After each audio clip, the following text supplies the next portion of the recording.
Adelante.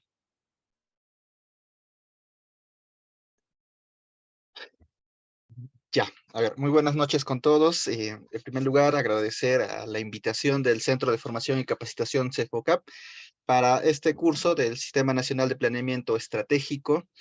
La presentación de hoy está dividido en el siguiente esquema. En primer lugar, vamos a hablar sobre los antecedentes.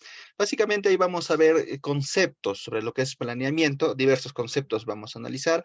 Vamos a ver también ahí por qué es importante que debemos de planificar.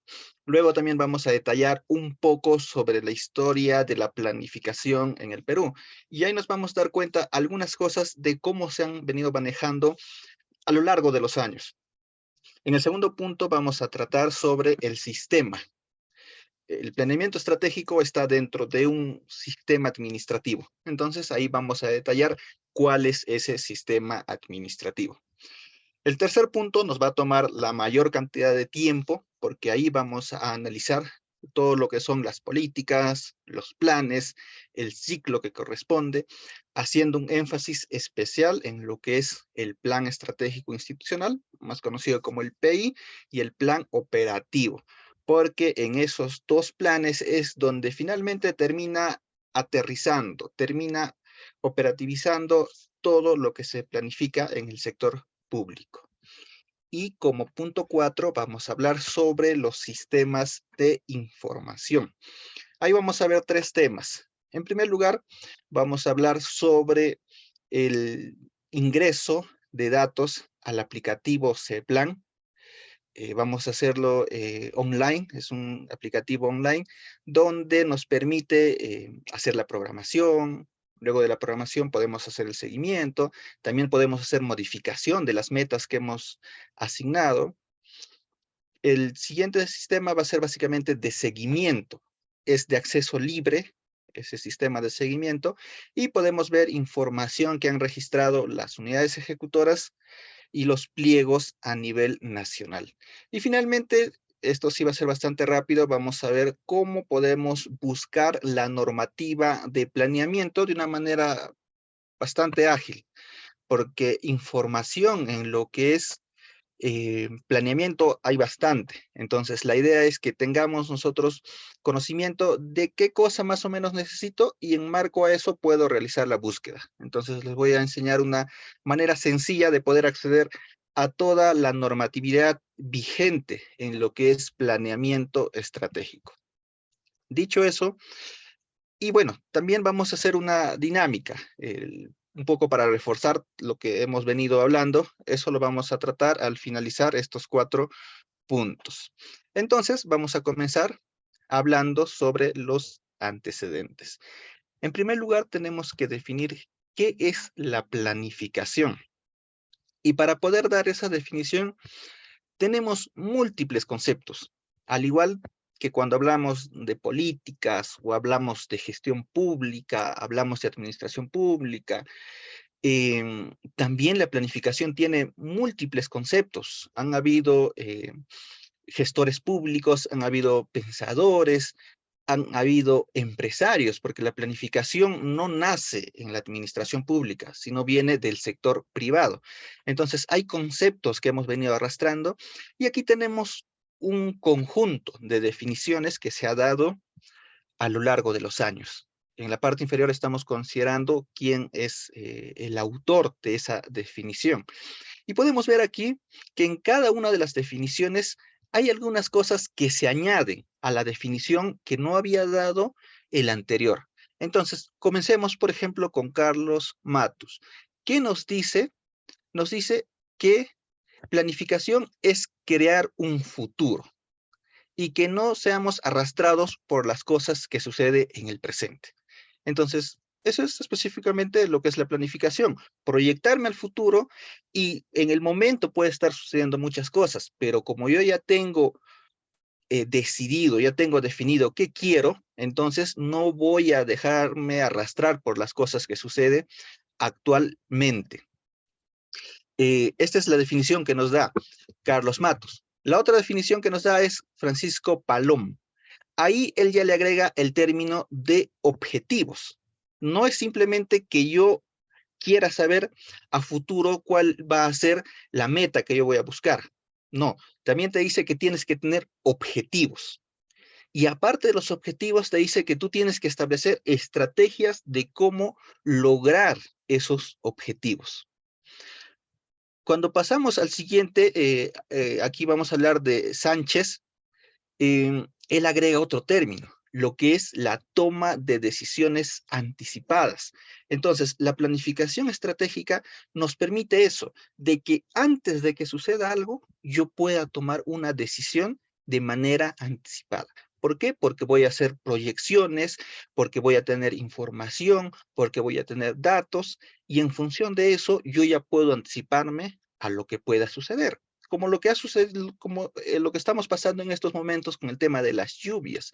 Ya anteriormente había información del Senami de cómo iban a estar las lluvias en esta temporada. Sin embargo, no ha habido una preparación previa. Entonces, el planeamiento nos permite eso, de que podamos tomar decisiones de manera anticipada. Anthony Robert nos agrega dos términos más. Nos dice que a través del planeamiento podemos ejecutar lo que es el control y también la evaluación. Entonces, esos dos términos significan de que en función de cómo yo voy realizando mis actividades para poder cumplir esos objetivos que me he planteado, puedo controlar, puedo evaluar. ¿Está bien encaminado las actividades que estoy realizando? ¿Está alineado ese objetivo que yo estoy buscando? Entonces, también la planificación tiene que ver con el tema de control y de evaluación. Luis Lira añade nuevamente lo que es la toma de decisiones, que ya lo hemos visto anteriormente, pero él agrega tres palabras más. Menciona que con la planificación se puede lograr lo que es la eficiencia, eficacia y calidad en los bienes y los servicios que proveen las entidades públicas. Todas las entidades públicas proveen de una u otra manera bienes o servicios. Entonces, la planificación indica este autor que me ayuda a que estos bienes y servicios puedan darse con eficiencia, eficacia y calidad. Luego, con Oster tenemos una definición mucho más corta que nos dice que la planificación es una forma de administrar el cambio. Se añade una nueva palabra, el cambio. Entonces, constantemente sucede muchos cambios. Yo puedo ya prever algo que va a suceder, pero se presenta algo y eso tiene que cambiar cómo yo me estaba proyectando, las actividades que estaba realizando. Por ejemplo, en el tiempo del COVID, el 2020, nosotros ya teníamos establecido todas nuestras actividades y habíamos establecido nuestras acciones, ya teníamos nuestro presupuesto, nuestro POI, nuestro cuadro de necesidades, nuestro PAC, todo ya estaba. Pero ¿qué involucró la llegada del COVID? Que haya un cambio. Entonces, la planificación también está presente en lo que es el cambio. Nuevamente, Anthony Roberts nos habla sobre, bueno, en este caso estamos hablando de un futuro deseado, ya que lo hemos mencionado anteriormente. Ahora, las dos últimas definiciones están relacionadas ya con la parte de gestión pública. El decreto legislativo 1088, que es el decreto legislativo que crea el Sistema Nacional de Planeamiento Estratégico y al CEPLAN, nos da una definición de qué cosa es el planeamiento. Nos dice que es un instrumento. Entonces, en la gestión pública, todos los que trabajamos para el Estado diariamente hacemos uso de instrumentos. Por ejemplo, si les digo el presupuesto, ¿qué es el presupuesto? Es un instrumento. Si hablamos del cuadro de necesidades, ¿qué es el cuadro de necesidades? Es un instrumento. El POI, ¿qué es el POI? También es un instrumento de gestión pública. Entonces, el planeamiento es un instrumento que se utiliza en el gobierno, que utilizamos nosotros para las gestiones que vamos a realizar. Y obviamente, este instrumento va a buscar el desarrollo del país. Entonces, ya aquí aterriza más, te dice que el planeamiento estratégico es un instrumento. Luego, el CEPLAN da otra definición. Aquí sí ya es mucho más aterrizado, ya es consensuado la definición de lo que es el planeamiento estratégico. Nos dice que es un ejercicio de formulación y establecimiento de objetivos. Entonces, eso recoge de los anteriores autores. Y nos dice que esos objetivos no son cualquiera. Yo puedo identificar una serie de objetivos en mi entidad y puedo tener muchos objetivos, pero si yo hablo de planeamiento estratégico, tengo que priorizar. ¿Y por qué tengo que priorizar? Por el simple hecho de que los recursos son escasos. Entonces, si los recursos son escasos, las prioridades que yo voy a establecer tienen que ser en orden. ¿Cuál es mucho más prioritario? Y luego voy así descendiendo. Entonces, estos objetivos que yo me planteo tienen que ser prioritarios. Entonces, ya, ¿qué más nos dice? Cuya característica principal es el establecimiento de los cursos de acción para alcanzar dichos objetivos. Entonces, tenemos que establecernos a través del planeamiento, tenemos que establecernos cursos de acción. ¿Qué es el curso de acción? Las actividades, las acciones, los pasos que vamos a seguir. Entonces, de esa manera, el planeamiento estratégico se constituye como una herramienta clave para la toma de decisiones públicas. ¿Qué significa esto?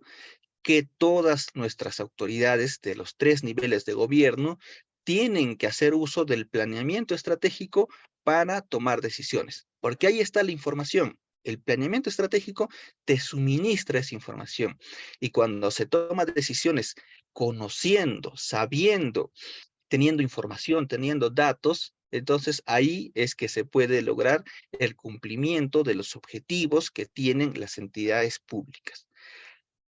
En este punto hemos visto diversos conceptos, diversas definiciones, algunos hacen énfasis en algunos puntos, se añaden nuevos conceptos, y todo esto es la definición de planeamiento. Habiendo visto qué es el planeamiento, ahora tenemos que respondernos a la pregunta, ¿y por qué tengo que planificar? Y para poder responder por qué tenemos que planificar en la gestión pública, vamos a ver esta presentación. A ver, en el sector público lo que se busca es atender a la población.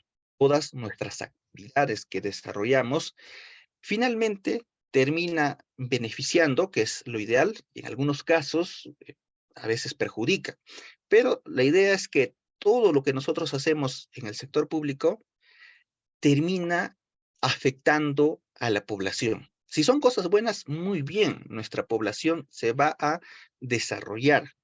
Entonces, esta población, ¿qué tiene? Tiene una serie de problemas. Y el Estado lo que atiende son los problemas públicos. Aquí vamos a detallar algunos de ellos. Por ejemplo, hay problemas en educación, en salud, en seguridad, medios de comunicación, entre otros. Hay problemas. Para este ejercicio nos vamos a centrar solamente en lo que es el tema de salud. Si yo quiero desarrollar un buen sistema de salud para la población que tiene necesidades y expectativas, obviamente a quien le corresponde va a ser al sector salud. Es lo primero que se nos viene a la cabeza. Pero ¿el sector salud será el único que tiene que ver con la salud de la población? Vamos a verlo. No, también tiene que ver el sector educación. ¿Y cómo así participa el sector educación en el tema de salud? A través de la formación de hábitos, conductas y estilo de vida. Nuestros hijos que van todos los días, que ahora ya han comenzado sus clases, todos los días van a estudiar de lunes a viernes. Pasan muchas horas. Van a estudiar inicial, van a estudiar primaria, van a estudiar secundaria, superior, posgrado. Entonces, muchos años de nuestra vida lo pasamos en el sistema educativo.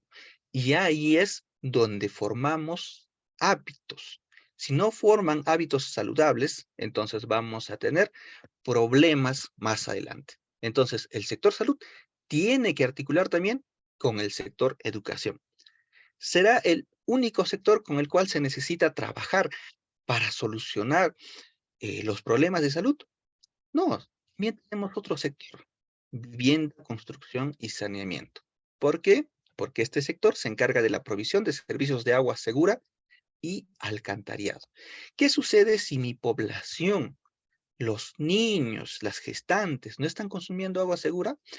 Por más buena intervención que realice el sector salud, que las obstetras hagan los controles, que las enfermeras vayan de visita a los niños, les den sus nutrientes, si no consumen agua segura, no va a servir de mucho. Y a veces sucede eso. El sector salud está por un lado, el otro sector está por otro lado, se está gastando presupuesto en ambos, pero no está dando resultados. Entonces, ¿qué se necesita acá? Trabajar de manera articulada con este otro sector. ¿Pero será el único sector? No, también hay otro sector. ¿Quién más? Ambiente. ¿Por qué? Porque este sector se encarga de la vigilancia y control de la contaminación ambiental. Por ejemplo, cuando estamos en la ciudad de Lima, existe bastante contaminación. Contaminación de todo tipo, sonora, en algunos lugares se almacena o se junta la basura, em, el humo que se respira ahí de los carros. Entonces, y en los lugares, por ejemplo, donde se extraen minerales, también hay contaminación. Y eso, tarde o temprano, termina afectando a la salud. Entonces, si queremos solucionar el tema de salud de la población, se tiene que articular también esfuerzos con este otro sector, ambiente. ¿Estos tres son los únicos? No, hay más sectores, ¿como qué? Agricultura y riego. ¿Por qué? Porque ellos se encargan de la vigilancia de la inocuidad de alimentos y seguridad alimentaria. Se acordarán que un tiempo había bastante, eh, pues era publicitado el tema de los transgénicos. Decían que estamos importando productos que son transgénicos. También un tiempo hubo noticias de que la Unión Europea había rechazado ciertos envíos de productos naturales, de frutas, de verduras de Perú, porque tenía concentraciones altas de ciertos elementos. Entonces, en esos países son bastante cuidadosos con lo que consume su población. Lamentablemente en el Perú no está sucediendo como se esperaría. Entonces, también tenemos que articular con este sector, porque la población va a consumir, va a pasar unos años, va a acumular esos minerales y van a ser contaminados por metales pesados, por ejemplo. Entonces, también se tiene que trabajar desde este sector. Más trabajo y promoción del empleo. ¿A través de qué? A través de la seguridad y salud en el trabajo. ¿Cómo es la silla donde nos sentamos? Nos dicen que tiene que ser ergonómica, que tiene que tener ciertas características, el espacio y la dimensión del ambiente, la luz, si es natural, si es artificial. Entonces, involucra muchas cosas porque como pasamos después de salir de la escuela, bueno, de la universidad, nos vamos a trabajar y ahí vamos a pasar hasta que nos jubilamos. Si no es un buen ambiente laboral en el cual estamos, vamos a también enfermarnos. Y eso va a terminar afectando a lo que es el tema de salud. Entonces, con este sector también se tiene que trabajar. Hasta este punto que nos damos cuenta que dar solución a un problema público no es sencillo, no depende de un solo sector. Necesitamos la participación de otros sectores, como el de cultura. A través de ellos se trabaja la pertinencia cultural. ¿Qué es la pertinencia cultural? De que si yo me voy a la parte selva y en esa parte selva la población habla un determinado idioma o tiene costumbres distintas a la del profesional que va a atender a esa población, no es que tú le obligues a que cambie esa persona, sino que tenemos que adecuarnos al estilo de vida, tenemos que adecuarnos a sus creencias, a sus costumbres, y es bastante complicado. Eso sucede en la parte de la Amazonía, en la parte de la sierra, donde esas creencias, esas costumbres son muy arraigadas y muchas veces dificulta que el personal de salud pueda intervenir adecuadamente. Entonces, también con ellos debemos trabajar. Eh, necesitamos entonces solamente necesitamos articular con los sectores. se queda claro.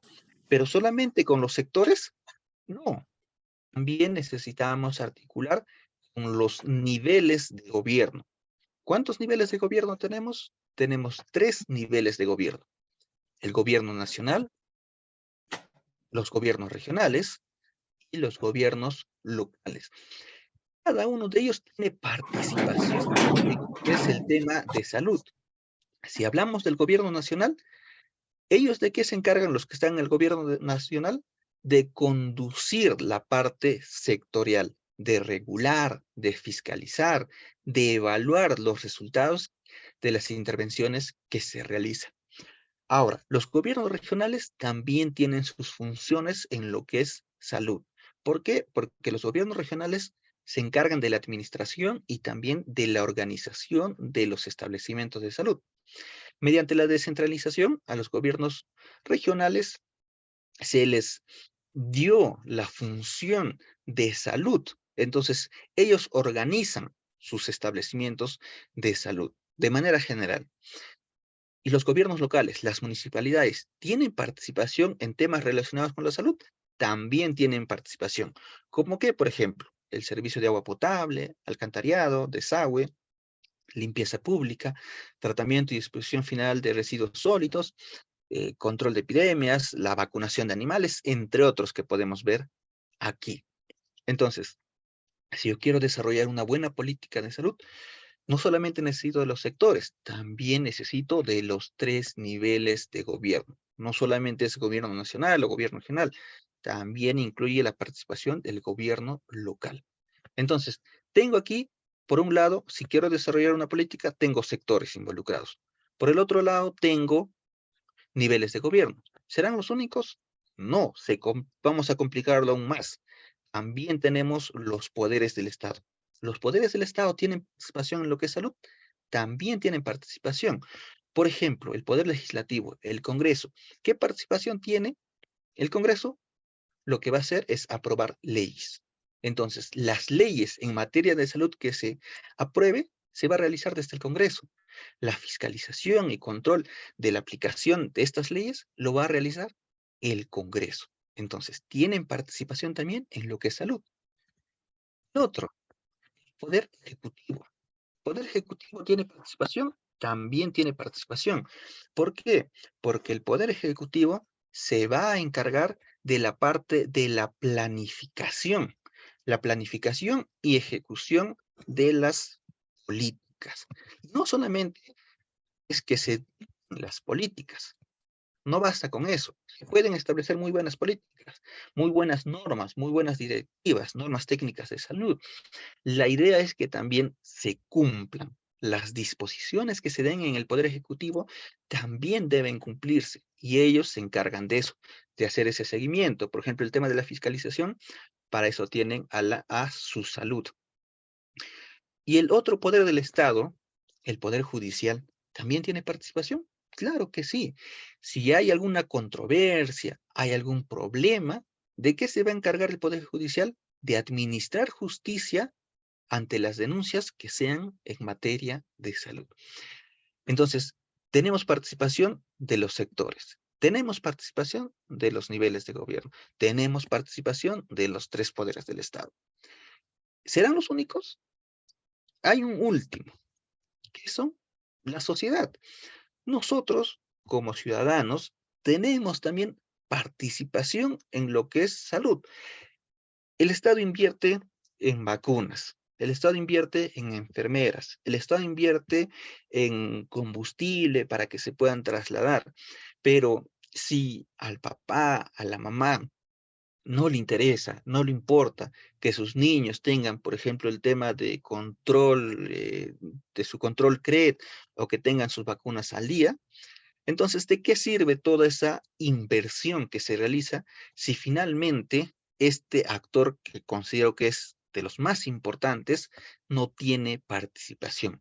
Entonces, si se diseña una política, es muy importante también tener en consideración cómo es la recepción de la población beneficiaria. Tú puedes tener una política muy bonita en la teoría, en el gabinete, pero ¿la población está de acuerdo con esa intervención? Si es que no está de acuerdo, si es que tiene observaciones, simplemente cuando se comienza a implementar, no va a dar resultados. Entonces, si queremos dar solución en este tema que hemos hablado acá de salud, también tiene participación la sociedad civil, las empresas privadas, las ONGs, la iglesia. Sí, la iglesia también tiene participación en lo que es salud. Eh, en conversaciones que he tenido con algunos colegas, con algunos compañeros, mencionan que en lugares alejados muchas veces la creencia religiosa es bastante arraigada.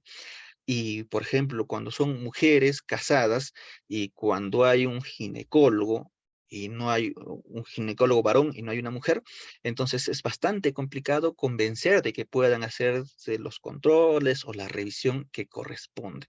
Entonces, la iglesia también tiene participación, los movimientos sociales y los partidos políticos. Entonces, si queremos dar solución a un solo tema, vemos que se necesita la participación de muchos actores. ¿Y cuál es el sistema administrativo de los 11 sistemas administrativos que tenemos que agrupa a todos estos actores que hemos visto aquí? Es el Sistema Nacional de Planeamiento Estratégico. Entonces, ¿por qué debo planificar?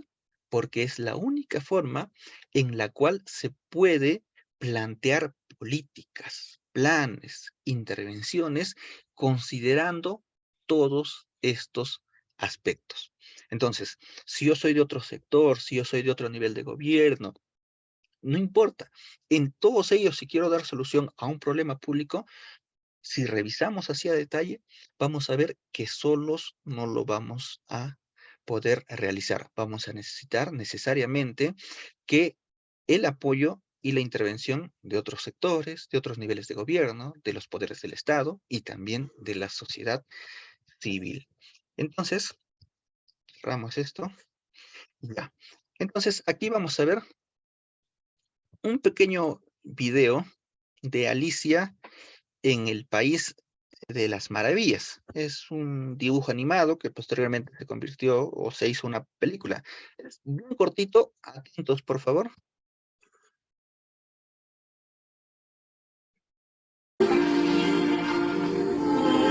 Vamos a ver, ¿por dónde vine? Aquí señalan tantos caminos. ¿Por cuál de todos me iré? Pero, si no eres más que un gato. Un gato risón que lava con su fría luz. No, espérate, por favor no te vayas. Tercera estrofa. En tu honor. No, ya no. Gracias. Solo quiero saber qué camino debo tomar. Pues depende a dónde quieras ir tú. Eso no importa. Si tú me dices... Entonces, realmente no importa el camino que escojas. El mensaje es bastante claro en esta conversación que sostiene el gato y Alicia. ¿Por qué debemos planificar? Porque tenemos que saber a dónde queremos llegar. Para saber y para poder nosotros determinar qué cosas vamos a hacer, qué camino, ahí como menciona, qué camino debo elegir, le pregunta. Entonces, va a depender de a dónde quiero llegar. Y eso se aplica no solamente al sector público, sino a nuestra vida personal. Si tenemos un objetivo, si queremos algo, si tenemos un deseo, un anhelo de vida, eso es el camino que nosotros hemos elegido. Entonces, cuando ya tengamos decidido eso, las acciones, las actividades, los libros que vamos a leer, las clases que vamos a tomar, todo lo que vamos a hacer, cómo vamos a organizar nuestro tiempo, va a ser mucho más sencillo.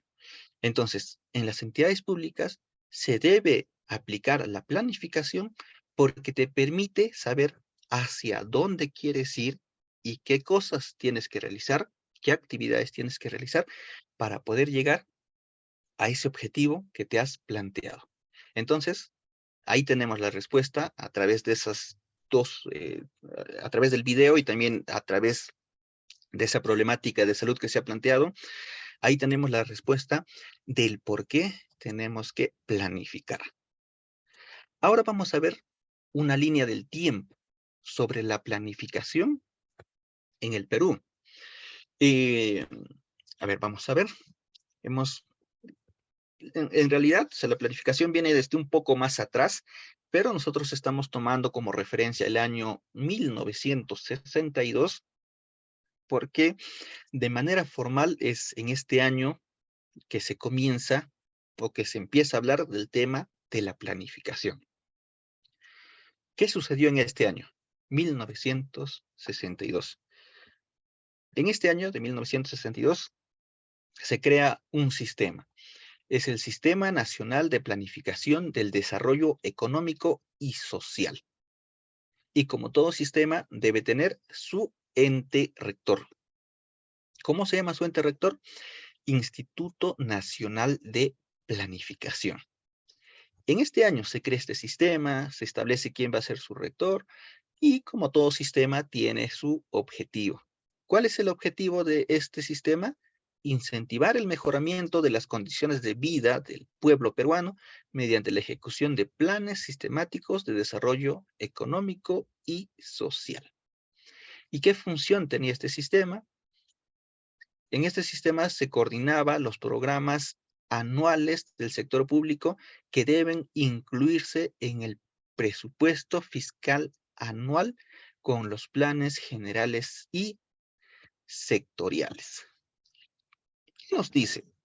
Es algo grave, es algo bastante resaltante lo que menciona y nos dice, cuando comenzamos la planificación en 1962, el presupuesto, o perdón, el planeamiento y el presupuesto iban casi juntos, iban bastante alineados. ¿Por qué? Porque este sistema de planificación, ¿de qué se encargaba? De llevar a cabo esta coordinación de todos los programas anuales que se manejaba en ese tiempo y que deberían de incluirse en el presupuesto fiscal. Entonces, estaba muy bien diseñado, en ese entonces se trabajaba de esa manera. No era como hoy en día, que el presupuesto está por un lado y nuestro apoyo está por otro lado. Y es bastante sencillo de evidenciar eso.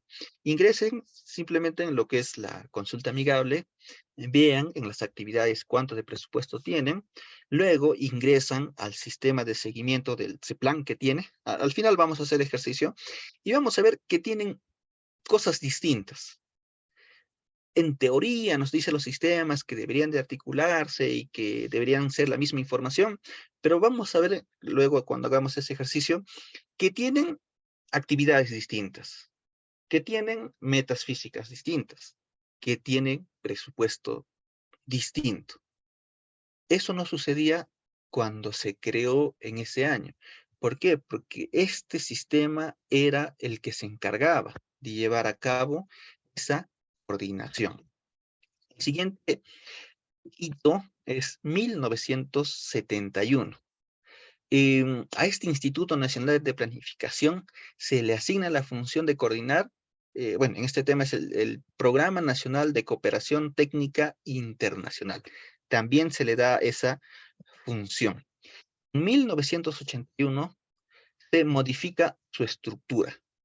¿Cómo está compuesto a partir de esa fecha este sistema de planificación? Está compuesto por el Instituto Nacional de Planificación como su ente rector, el Consejo Consultivo Nacional de Planificación y las oficinas de planificación en los ministerios, organismos centrales, oficinas regionales y los demás organismos que tenía el Estado.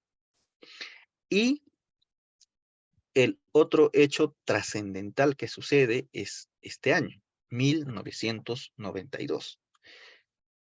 El Sistema Nacional de Planificación ya venía funcionando 30 años, como mencionamos al inicio, había esa articulación porque este sistema se encargaba de controlar la parte del presupuesto, la parte de los programas que van a ser financiados en el presupuesto fiscal del año correspondiente.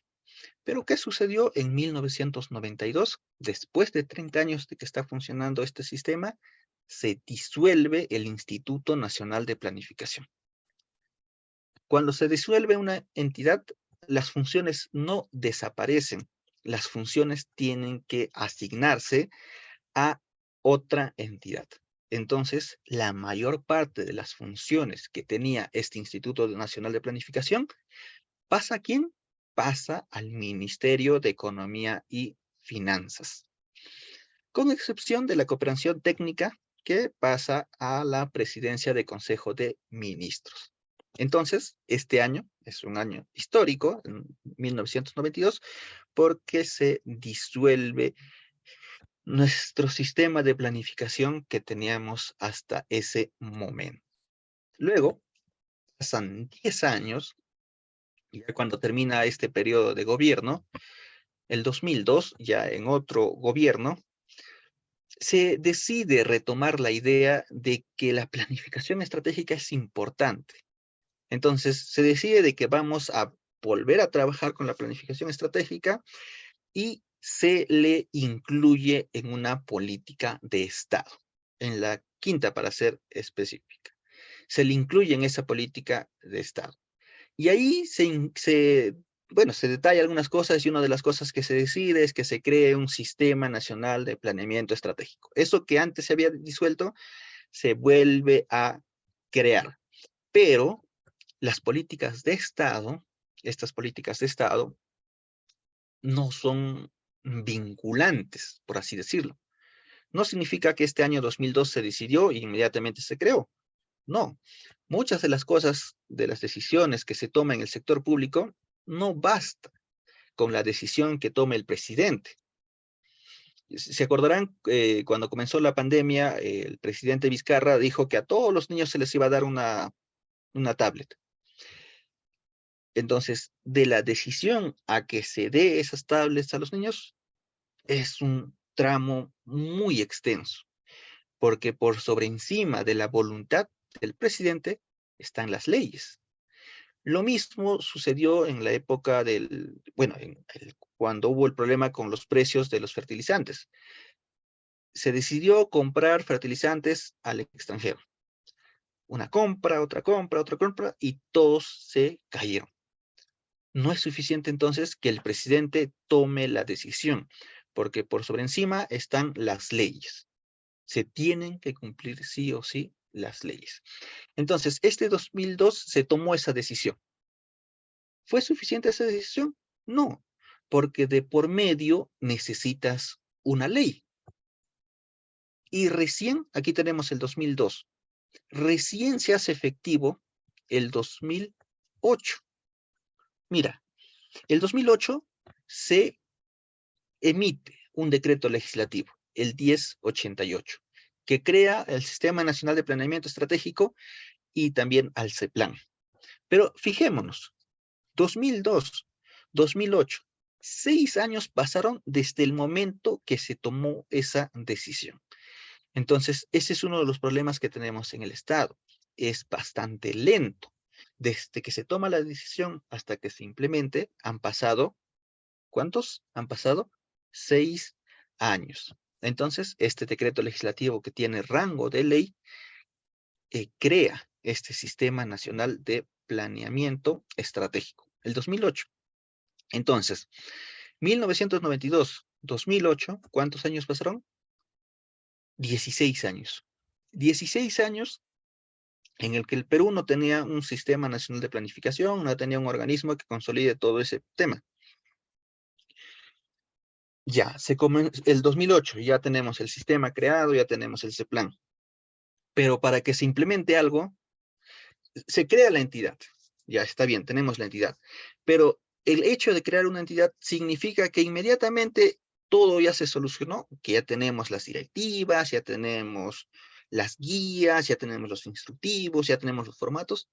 ¿Significa que todo eso ya se hizo? No, recién se crea la entidad y la entidad tiene que organizarse, la entidad tiene que contratar trabajadores, tienen que empezar a trabajar directivas, toda la parte normativa, la parte presupuestal, muchas cosas. Entonces, estos 16 años que hemos pasado sin planificación, no es que han sido solamente 16, han sido muchos años más. Hasta el 2014, más o menos, donde ya se tiene directivas más claras, directivas más que podrían aplicarse ya a nivel nacional. Entonces, han sido muchos años en los cuales nosotros no hemos tenido un sistema de planificación. Y eso es bastante evidente. Actualmente este sistema o sea, todavía no ha sido consolidado, todavía está en proceso de desarrollo, en proceso de mejora.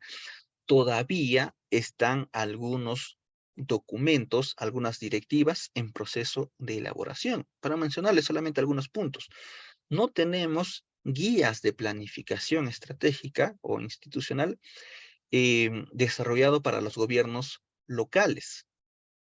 Hace poco recién se aprobó para los gobiernos regionales, pero solamente la guía general. Falta una guía para los indicadores, falta una guía para la evaluación. Entonces, todavía hay directivas, hay guías que están pendientes de desarrollar.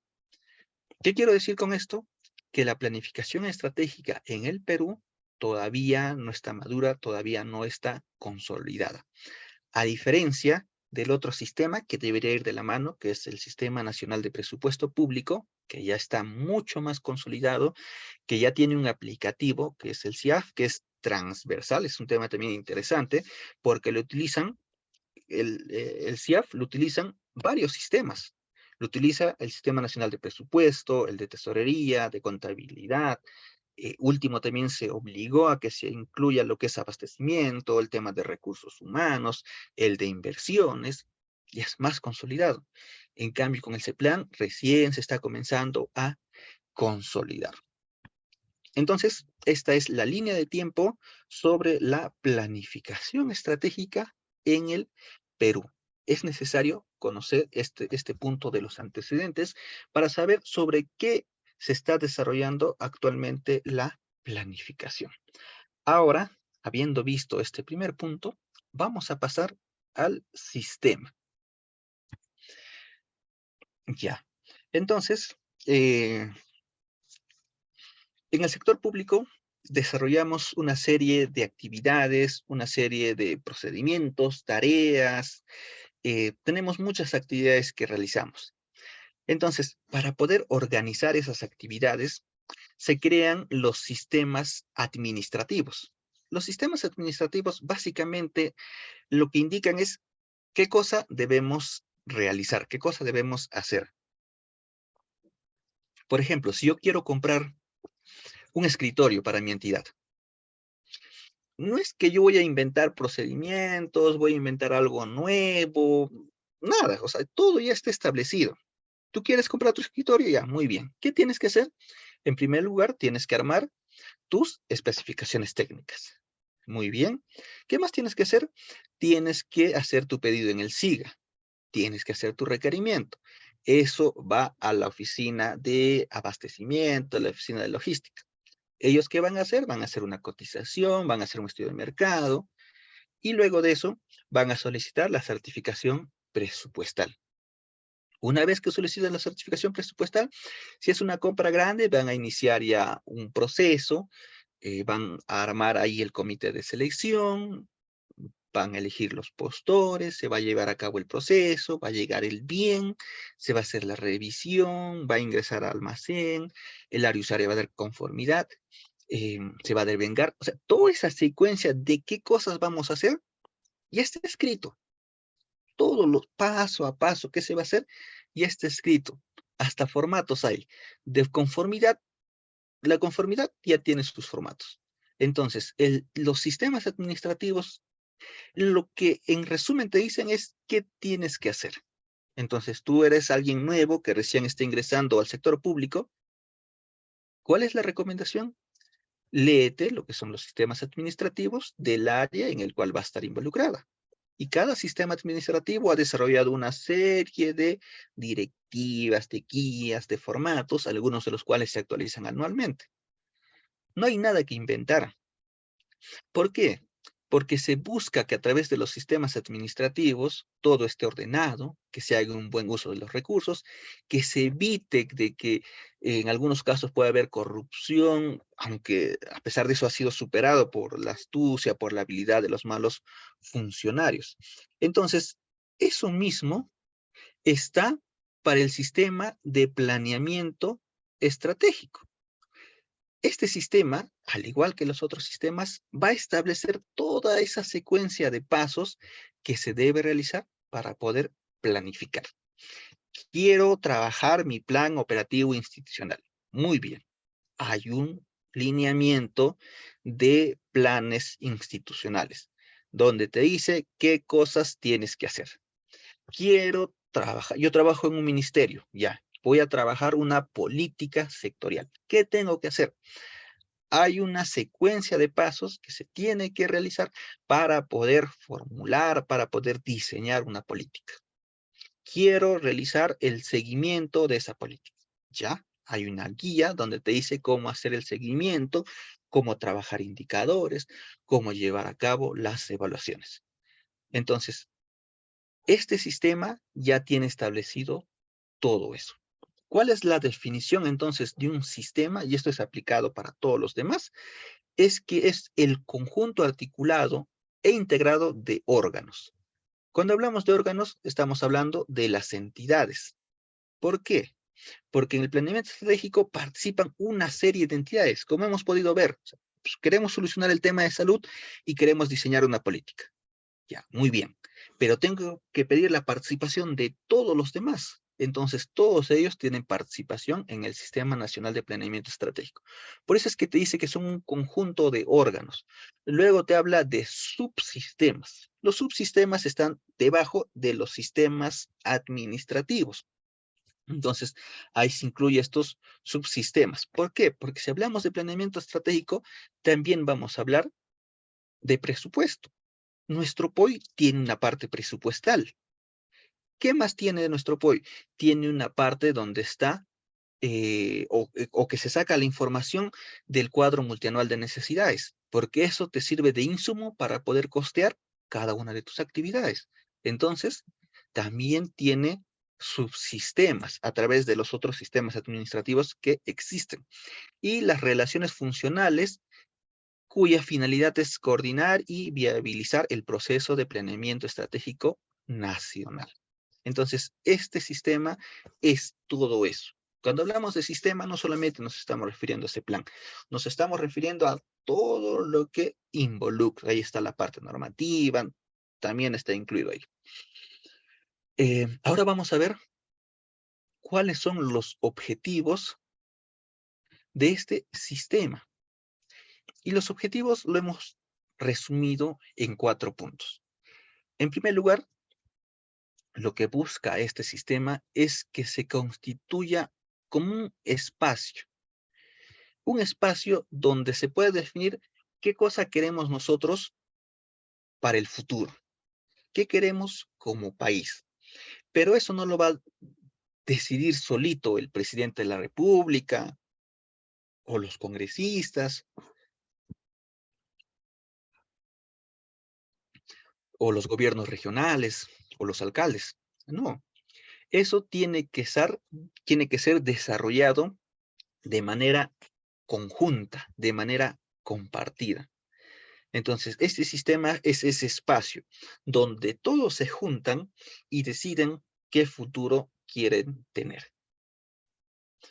Luego, el otro objetivo es que se articule y se integre las propuestas y opiniones para elaborar un plan.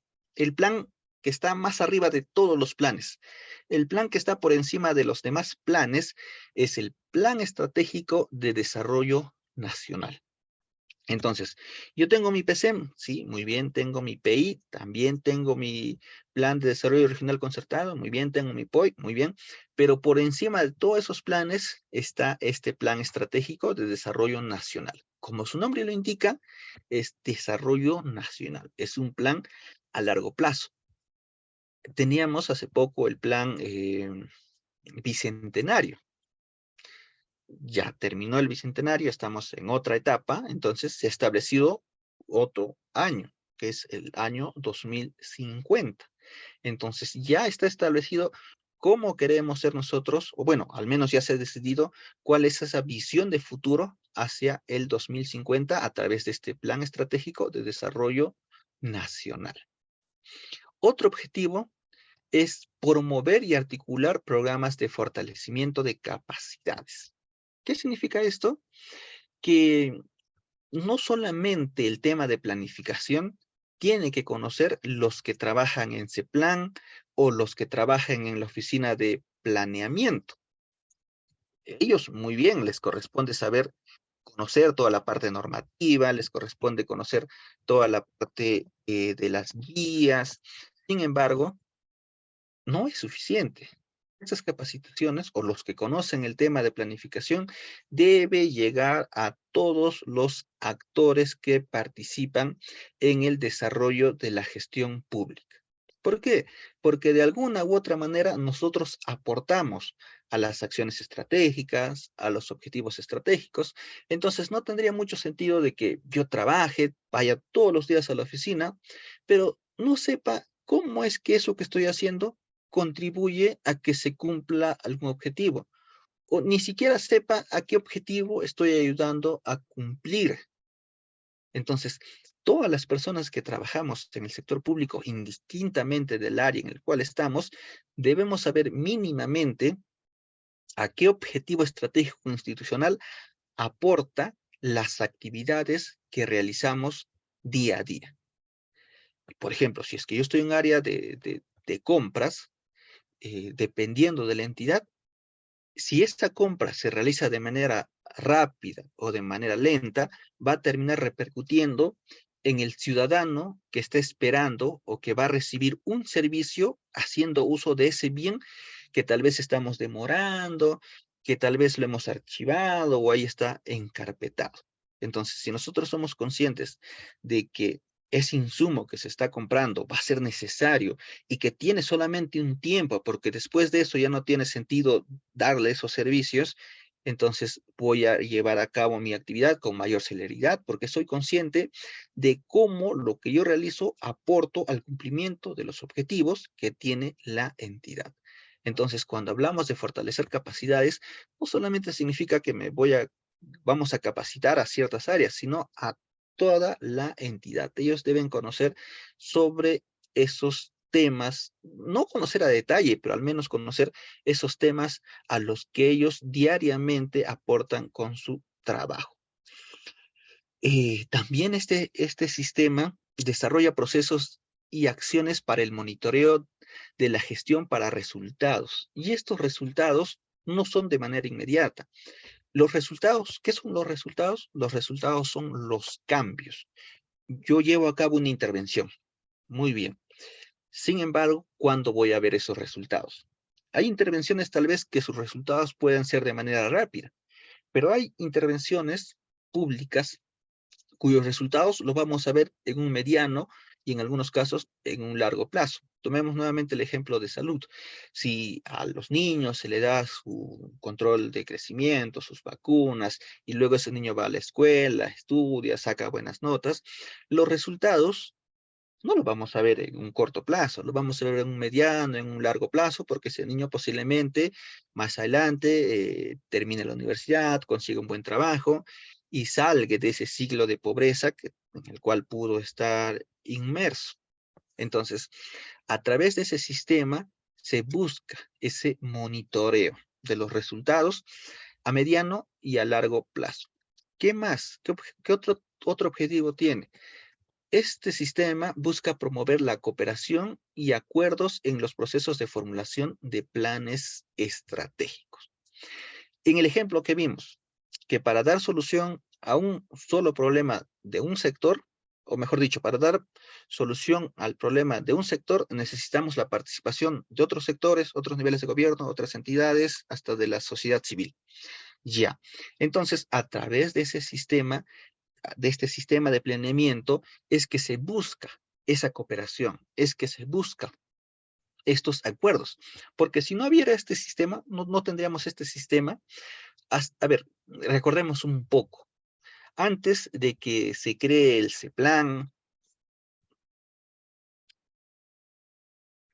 antes de que se cree el CEPLAN el 2008, ¿cómo planificaban las entidades? ¿Planificaban o no planificaban?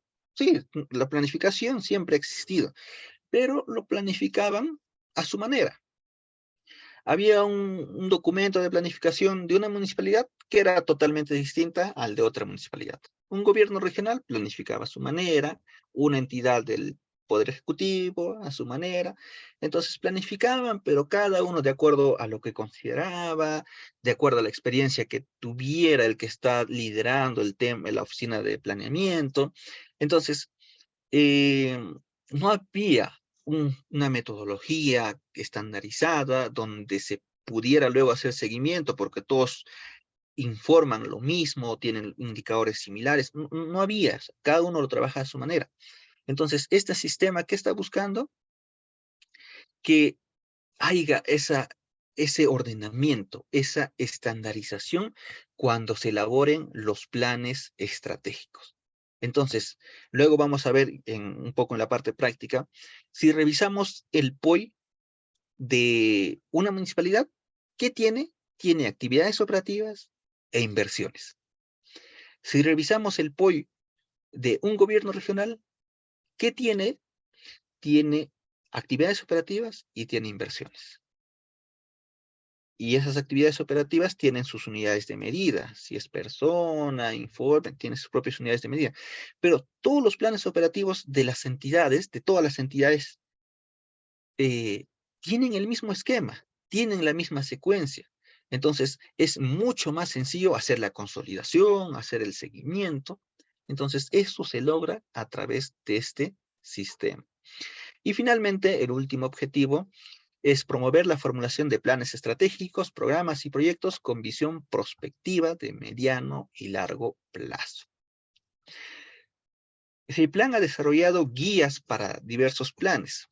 Hay planes que son de manera inmediata, la parte operativa, claro, la parte operativa del día a día, que es el POI, pero que se planifica para el año. Tenemos un POI anual, obviamente también existe un POI multianual, pero no podemos trabajar solo viendo lo que sucede en un año. Tenemos que trabajar con una visión multianual. ¿Qué significa? Que tenemos que tener planes para 3 años, planes para 5 años y planes para muchos años más. Entonces, nuestro plan estratégico institucional, 3 años. Los planes estratégicos sectoriales multianual, los famosos PCM, 5 años. Los planes estratégicos de desarrollo regional concertado, si no me equivoco, 10 años. Nuestro plan estratégico de desarrollo nacional hasta el 2050. Entonces, este sistema propicia eso, de que trabajemos planes, ya, muy bien, pero voy a trabajar planes para el año, 3 años, 5 años, 10 años y muchos más años. Eso es lo que nos permite este sistema. Estos son entonces los objetivos que busca el Sistema Nacional de Planificación. Ahora vamos a ver sus integrantes. ¿Quiénes integran este sistema? Aquí tenemos un cuadrito resumen. Básicamente está integrado en 3 grupos. Lo hemos dividido en 3 grupos. En primer lugar tenemos al CEPLAN, obviamente, su ente rector. Luego lo hemos denominado de manera general entidades públicas. Y finalmente el Foro del Acuerdo Nacional. Entonces comencemos con el CEPLAN. El CEPLAN, el Centro Nacional de Planeamiento Estratégico. Este Centro Nacional de Planeamiento Estratégico, más conocido como CEPLAN, es un organismo técnico especializado. Organismo técnico especializado. ¿Qué es un organismo técnico especializado? ¿Tenemos otros organismos técnicos especializados? Sí, tenemos otros organismos técnicos especializados. Y también tenemos organismos técnicos ejecutores. Entonces, es un organismo técnico especializado que ejerce la función de órgano rector. Sí, ya lo hemos visto, es el ente rector. También ejerce la función de orientador y es el que coordina todo este sistema. Y está adscrito a la Presidencia de Consejo de Ministros, PCM. Entonces, este es el CEPLAN. ¿Y qué funciones tiene? Aquí lo hemos dividido en dos grupos. De manera general, tiene estas funciones. En primer lugar, promover sinergias entre organizaciones del sector público, pero también la parte privada, las empresas y la sociedad civil. Entonces, cuando hablamos de planificación, no solamente estamos hablando de que las entidades públicas planifiquen solitas, que ellas se articulen entre los niveles de gobierno, entre otros sectores, no. Busca también que haya esa sinergia. Ya, está bien, entidades públicas, pero no es suficiente. También debe incluirse al sector privado, a las empresas, por ejemplo, y también a la población, a la sociedad civil que está organizada. La otra función es conducir la visión compartida y concertada del futuro del país. ¿A través de qué? A través del Plan Estratégico de Desarrollo Nacional. Luego, la otra función que tienen es apoyar a la Presidencia de Consejo de Ministros en la función del planeamiento nacional. Entonces, como está dentro de PCM, ellos ven el tema de planeamiento a nivel nacional. El tema de asesorar, ya lo sabemos, dar esa asistencia técnica, ese acompañamiento para la planificación. Y esto último ya lo hemos visto, que es elaborar el Plan Estratégico de Desarrollo Nacional. Ahora, ¿qué funciones tiene CEPLAN? Perdón, en este caso vamos a hablar de los roles. ¿Qué roles tiene CEPLAN en las políticas nacionales? Luego vamos a hablar los tipos de políticas. Uno de los tipos de políticas son las nacionales. Son las más amplias, son las que mayor cantidad tenemos, son las que día a día estos terminan implementando acciones que termina aterrizando en servicios hacia la población. Entonces, ¿cuál es el rol de CEPLAN en las políticas nacionales? En primer lugar, tiene que brindar asistencia técnica metodológica. Si hay un ministerio y dice, yo voy a trabajar una nueva política, o voy a actualizar una nueva política, entonces, CEPLAN tiene que dar esa asistencia técnica sobre todo ese proceso de cómo se desarrolla esa política. Pero no solamente para formular o para evaluarla, o mejor dicho, para diseñar la política, para formular y diseñar la política, sino también para su implementación. ¿Cómo voy a implementar esa política? Ya se está implementando. ¿Qué más necesito? Hacer el seguimiento de esa implementación. También para eso CEPLAN debe dar la asistencia técnica. Y finalmente, para el tema de la evaluación. Y si en algún momento veo que mi política no está funcionando, necesito mejorar algo, para su rediseño, para su actualización, también tiene que CEPLAN dar asistencia técnica a los ministerios. Luego, ¿qué más? ¿Qué otro rol tiene? Dar opinión técnica favorable. ¿Qué significa eso? De que si cualquier entidad, en este caso los ministerios, es que les corresponde diseñar las políticas nacionales, para que un ministerio pueda trabajar, pueda aprobar con un decreto supremo una política nacional, sí o sí es requisito indispensable que tenga opinión favorable de este plan. O sea, no puedo yo comenzar a trabajar o no puedo ni aprobar. No puedo aprobar una política sin que ese plan me dé su visto bueno, sin que me dé su opinión favorable. Entonces, este es el rol que tiene ese plan, dar opinión técnica favorable a los planes que trabajan los ministerios. Y el último rol que tiene es elaborar informes de consolidación anual de los reportes de cumplimiento de los objetivos establecidos en las políticas nacionales remitidos por los ministerios. ¿Qué significa esto? Que los ministerios tienen que informar a CEPLAN sobre el avance de la implementación de sus políticas.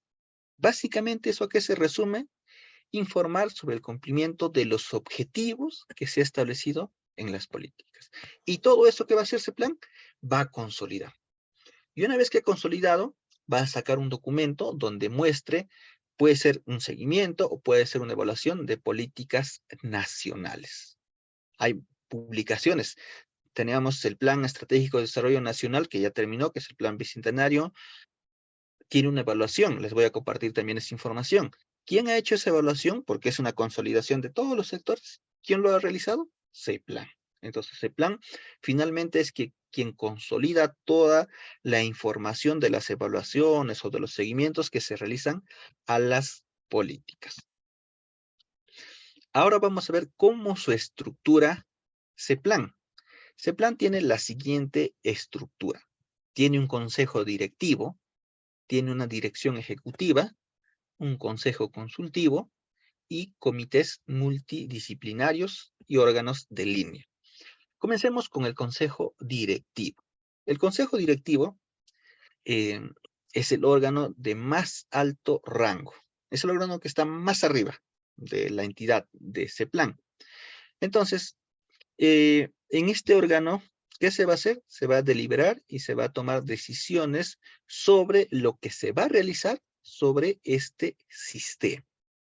¿Cuántas personas integran este consejo directivo? 8 personas. ¿Cómo se estructura esas 8 personas? En primer lugar, vamos a tener un representante del presidente de la República. ¿Qué quiere decir? Que el presidente de la República va a designar un representante. Y ese representante va a ser el titular del pliego. CEPLAN también es un pliego presupuestal, entonces va a ser titular del pliego, va a ser la máxima autoridad, va a ser el representante legal. ¿Quién es? Es aquella persona que el presidente de la República designe como su representante. ¿Quién más integra? 3 representantes del gobierno nacional. Básicamente ahí vamos a tener 2 representantes de la PCM y 1 del Ministerio de Economía y Finanzas. Luego tenemos 2 representantes de las universidades, uno de universidades públicas y otro de universidades privadas.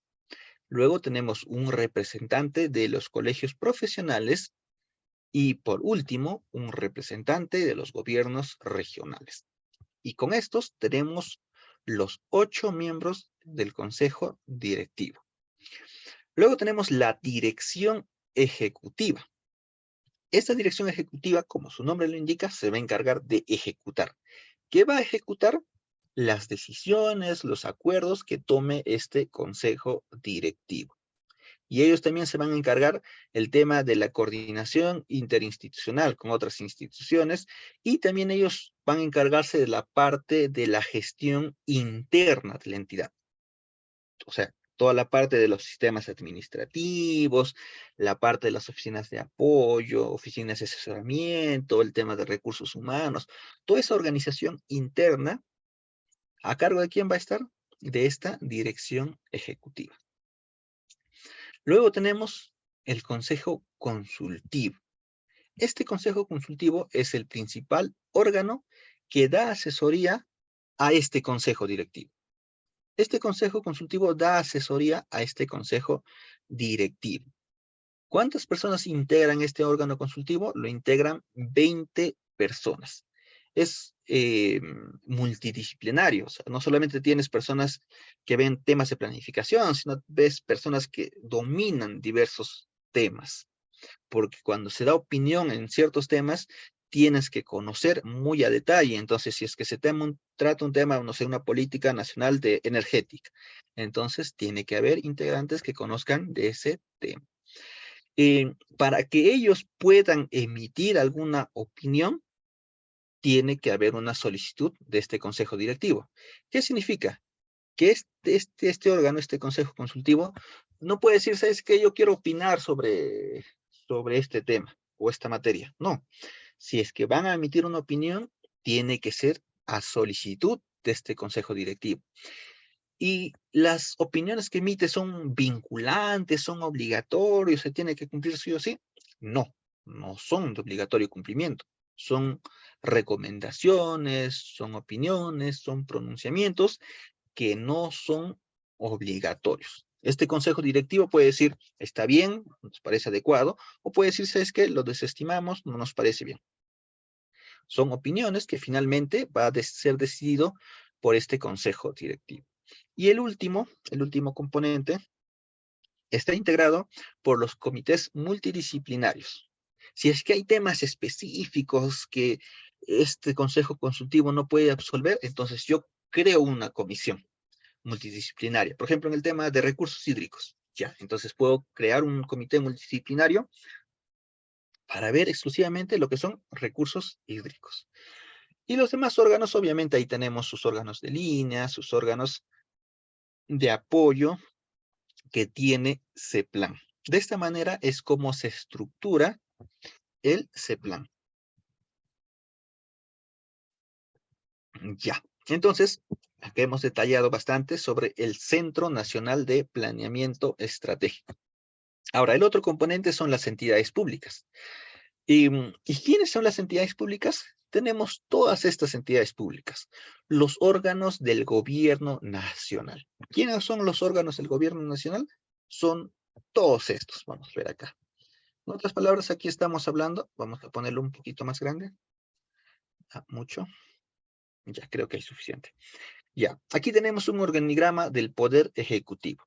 La Presidencia de la República, PCM, y debajo están todos los ministerios. Todos estos azulitos que estamos viendo son todos los ministerios. Los 19, bueno, si quitamos PCM, los 18 ministerios.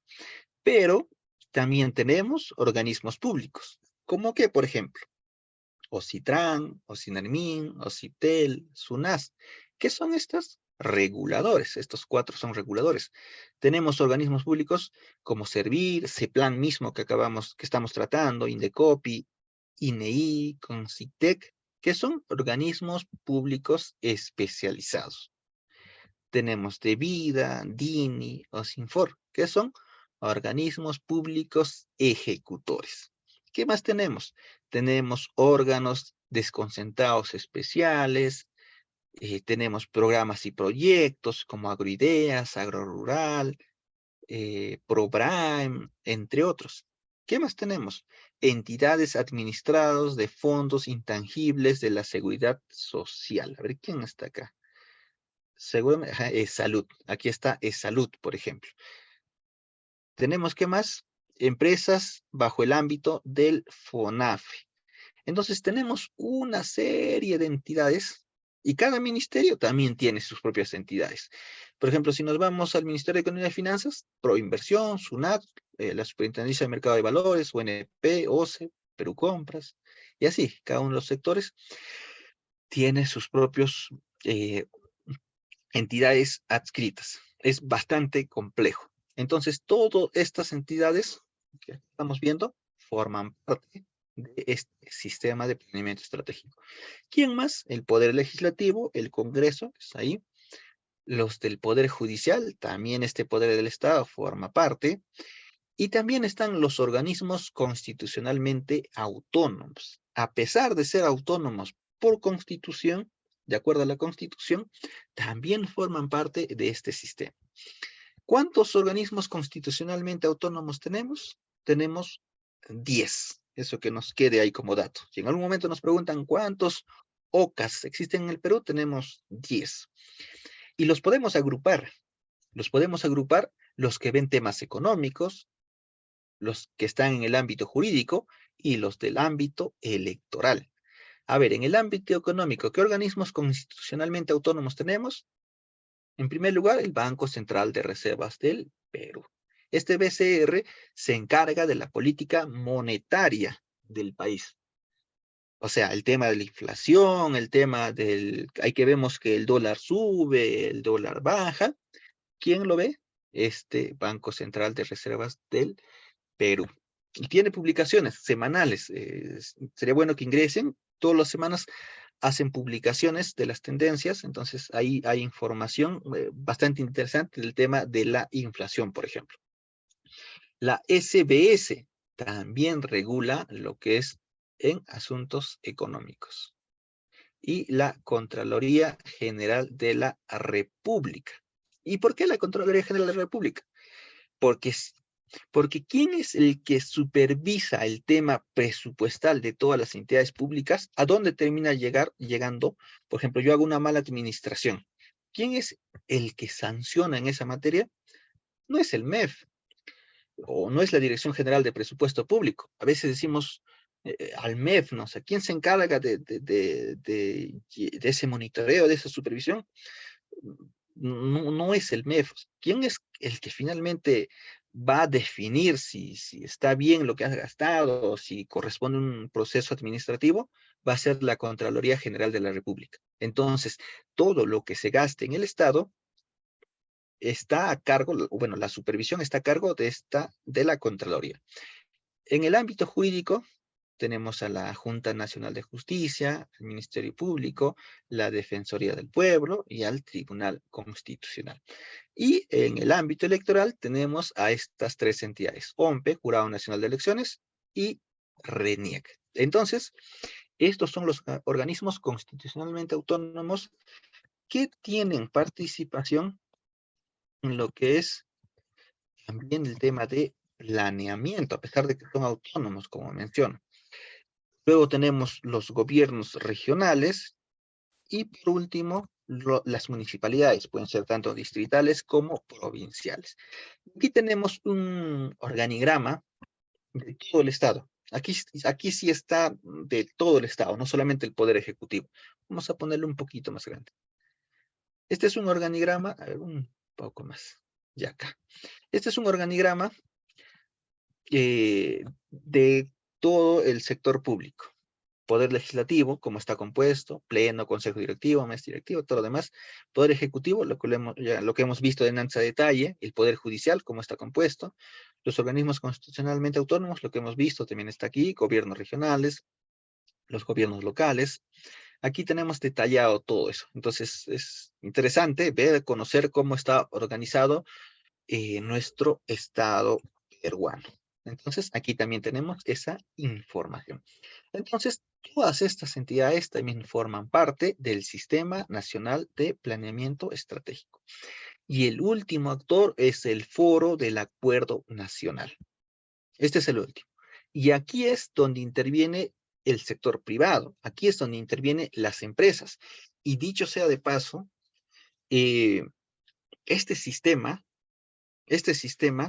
es el único sistema de los 11 que tenemos que considera la participación de la ciudadanía, del sector privado. Ningún otro sistema tiene esa participación. ¿Por qué?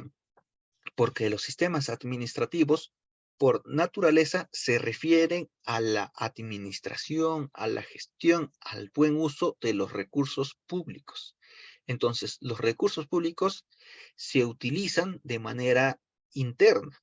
Los recursos públicos no se utilizan afuera, sino, me estoy refiriendo a la parte de la gestión, de la administración, de manera interna. Entonces, de todos los 11 sistemas administrativos, el único sistema que considera la participación del sector privado es el SINAPLAN. ¿A través de qué? A través de este Foro del Acuerdo Nacional. Este Foro del Acuerdo Nacional es la instancia de concertación de la planificación estratégica nacional cuando su intervención es solicitada. Entonces, nuevamente, o sea, es muy bueno este foro. Sin embargo, ellos pueden participar siempre y cuando soliciten su participación. O sea, no es que ellos se mandan y dicen, ¿sabes qué? Pues, proponemos, ¿sabes qué? Se debe trabajar de esta manera. No, ellos acuden cuando son convocados. Esa es tal vez un poco la limitación que se tiene. No es un tema, o sea, no es un tema que sea ordenativo, que sea vinculante o que sea de obligatorio cumplimiento. Pero, o sea, al menos tenemos un espacio donde se logre esa concertación sobre el tema de la planificación. ¿Quiénes lo integran?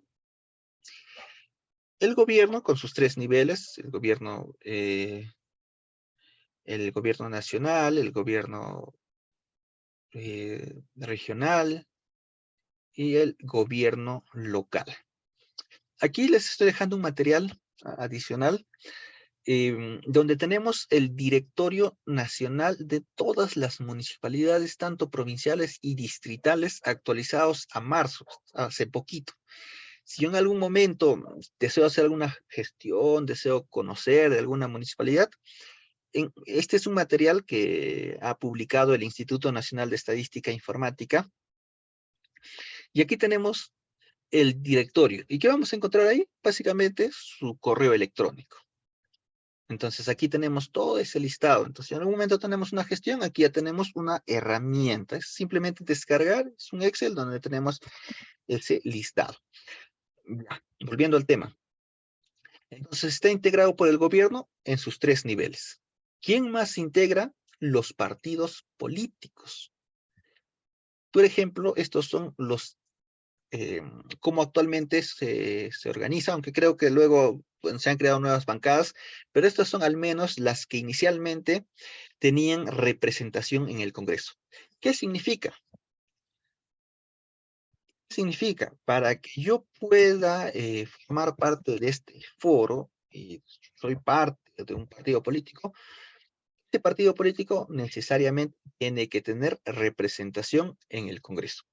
¿Qué significa? Si no ha pasado, creo que hay una valla que ponen, 5%, no me acuerdo ahorita, pero si es que no superan eso, no pueden formar parte de este foro del acuerdo nacional. Y finalmente tenemos a los representantes de las organizaciones de la sociedad civil. Es esta parte donde participa la ciudadanía, organizada obviamente.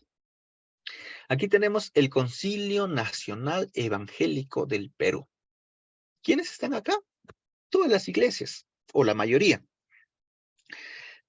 La mayoría de las iglesias que no son católicas, las otras denominaciones, están en este concilio. Entonces, si es que se propone algo relacionado, donde tenga intervención el tema religioso, entonces participa este concilio. Este concilio nacional representa a todas las iglesias evangélicas en el país, es el CONEP.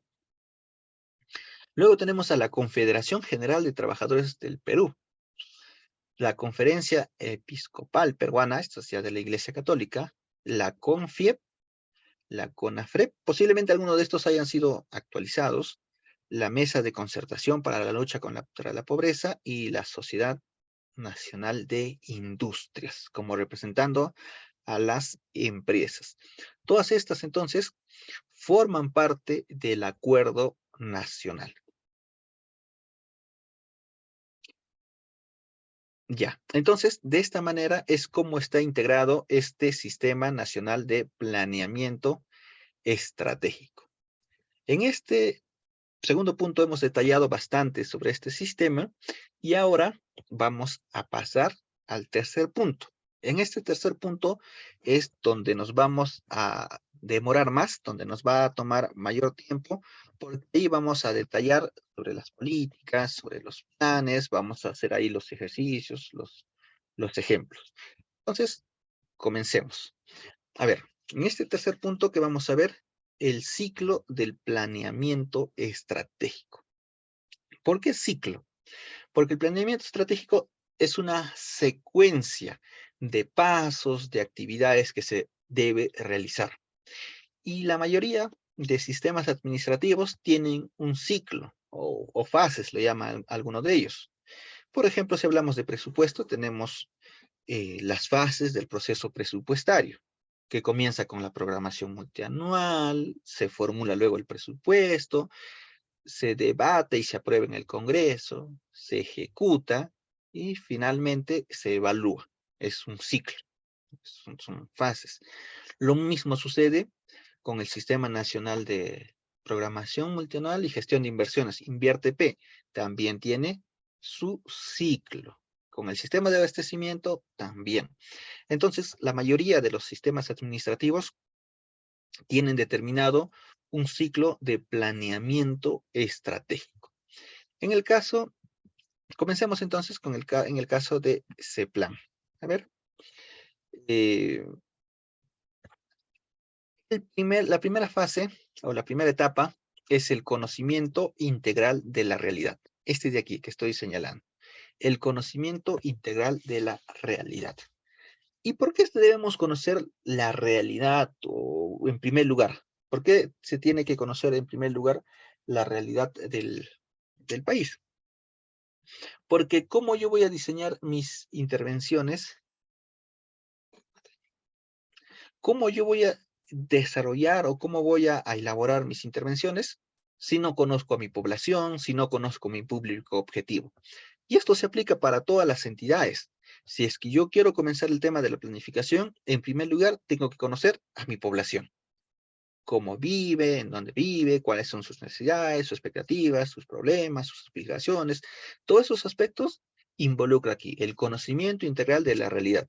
No solamente territorial, no es que ya mi ámbito es, soy una municipalidad y mi ámbito es este territorio municipal o de la municipalidad, o el gobierno regional, mi ámbito es este departamento. No, conocer la realidad involucra mucho más allá que del aspecto territorial. Cómo vive mi población actualmente. Entonces, ahí voy a tener cuál es nuestra situación actual. Esa es la primera fase. ¿Cómo estamos actualmente? La otra fase es el futuro deseado. ¿Cómo quiero estar? En resumen, ¿cómo estoy y cómo quiero estar? Lo llevamos al ámbito personal. ¿Cómo estoy actualmente? ¿Cuál es mi situación actual?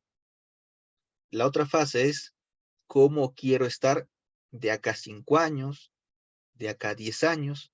Ese es el futuro deseado. Entonces ya tengo dos escenarios. ¿Cómo estoy actualmente y cómo quiero estar? Y para poder unir esos dos escenarios, necesito un puente. ¿Cuál es ese puente? Las políticas y planes. Entonces, para llevarme de esta situación en la que estoy actualmente a esta situación en la que quiero estar, tengo que trabajar ese puente. ¿Cuáles son las políticas y los planes? Llevémoslo al ámbito personal.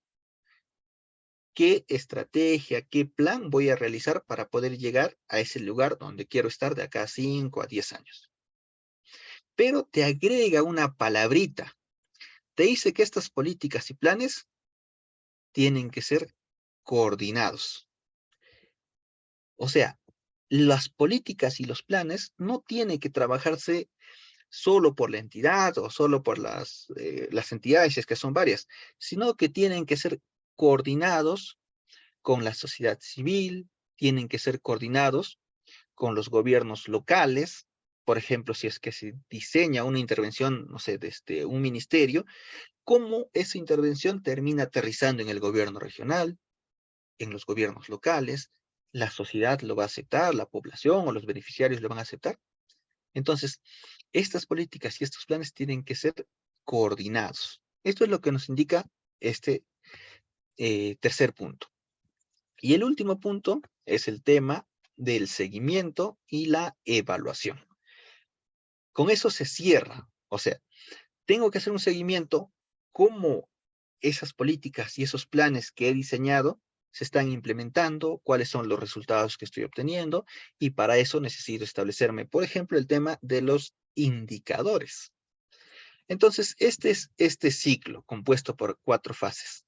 ¿Cómo estoy actualmente? ¿Cómo quiero estar?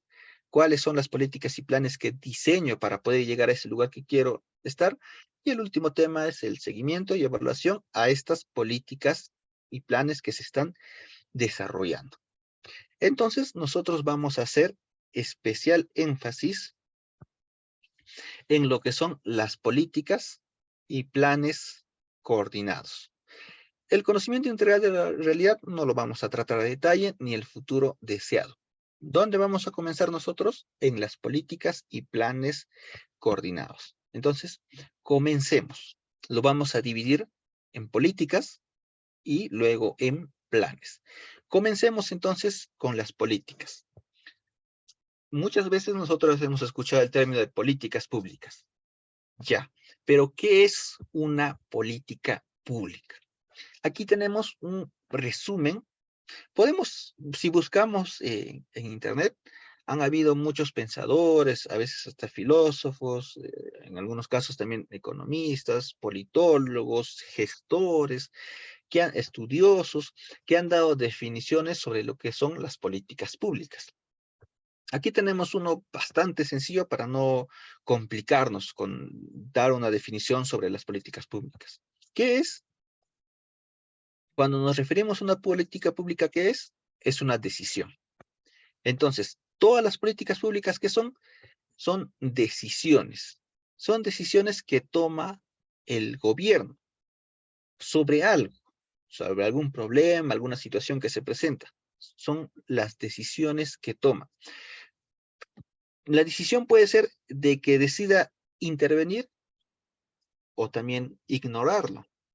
El hecho de no llevar a cabo, el hecho de no hacer nada, también es una decisión. También es una política pública.